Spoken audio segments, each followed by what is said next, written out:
So a huge part of developing an investment philosophy is to stand on some principles. And one of the principles that I stand on is that markets are generally very efficient, meaning that the current price of something, a publicly traded security, for example, reflects all relevant information about that security. So a great example would be like if a company is expected to produce a great earnings report, then the price of that stock today in advance of the earnings report is reflecting that sort of bullish sentiment, so that when the earnings report actually comes out, nothing really ends up happening, or very little. So that's efficient markets. Now, there are times the active management community would say things like, if markets are efficient, then why do circumstances like the tech bubble exist, or the housing bubble, or Dutch tulip mania, or Beanie Babies in 1997, or Bitcoin, but the chapter's still being written on that. But so here's what I say to that. And I always use this story.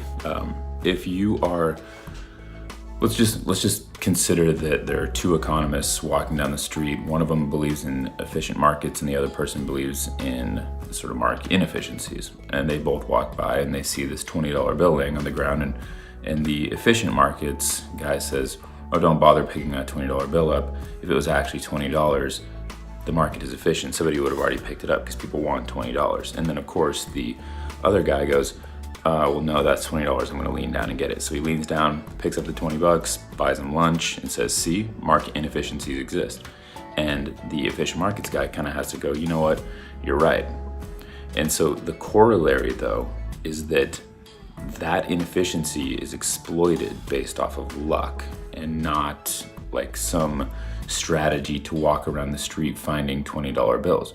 So every once in a while, yeah, people get it right. They go, you know what, the value of this stock or real estate or whatever it is disassociated from what a fair market would traditionally put on it.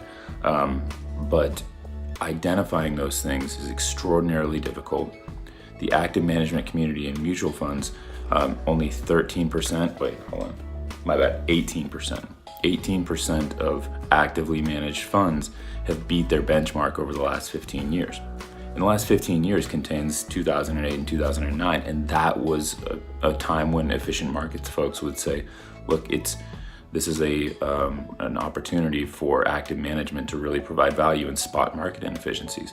And still only 18% of the people that do that actually provided any value in that environment. So what I would go back to is saying, okay, if you are trying to pick investments, I would lean on that story of the two economists walking down the road and say, look, if you're trying to beat the market and spot inefficiencies and be active and time things and spot opportunities and dive into, an IPO that you think is going to explode, the success rate of those strategies is akin to the success rate of walking on the street and finding money. It's not that it never happens, but it's that when you do find it, you can pretty much attribute it to luck and not anything else. So that is a major principle to my investment philosophy. I think it should be a principle for your investment philosophy too, but everybody's on their own journey. So